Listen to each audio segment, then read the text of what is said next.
పరిపాలన ఎట్లా ఉంది మసీదులో? బాగుంది. మహిళలకు ప్రాధాన్యత ఇస్తున్నాడు, ప్రాధాన్యత ఇస్తుండు. ఉచిత కరెంటు, ఉచిత బస్ పాస్ అన్నీ బాగానే ఉన్నాయి. పావలా వడ్డీ, ఇంకా కూడా ముందు ముందు ఎన్నో పనులు చేస్తా అని చెప్పడము చాలా బాగా చేస్తున్నాడు. మహిళలకు రుణాలు ఇస్తుండు, రుణాలు ఇస్తుండు. రైతులకు కూడా రుణమాఫీలు, కరెంటు బిల్లులు అన్నీ మంచిగా చేస్తున్నాడు. మన రైతు బంధు కూడా వేసిండ్రు అన్నగారు. ఉచిత ప్రయాణం బాగానే ఉంది, బాగుంది, బాగుంది. మనలో మనం కొట్లాటలు తప్పాయి కానీ బాగానే ఉంది.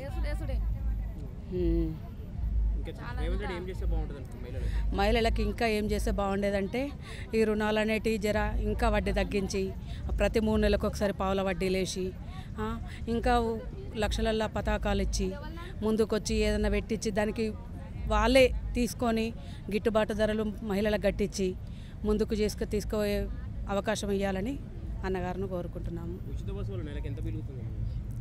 ఉచిత బస్సు వలనంటే మేము ఎక్కువ తిరగము మా వరకు. ఇప్పుడు పని ఉంటేనే వెళ్తాం. మేము వ్యవసాయదారులము, వ్యవసాయం చేస్తాం. బెనిఫిటే ఉంది.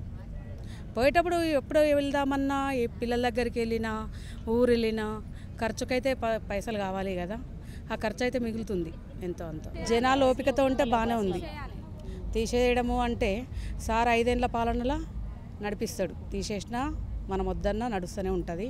ఫ్రీ బస్ నడవాల్సిందే, ఎందుకంటే అందరికి అవగాహన ఒక తీరు ఉండదు కదా. Subscribe us and press the bell icon for more interesting updates.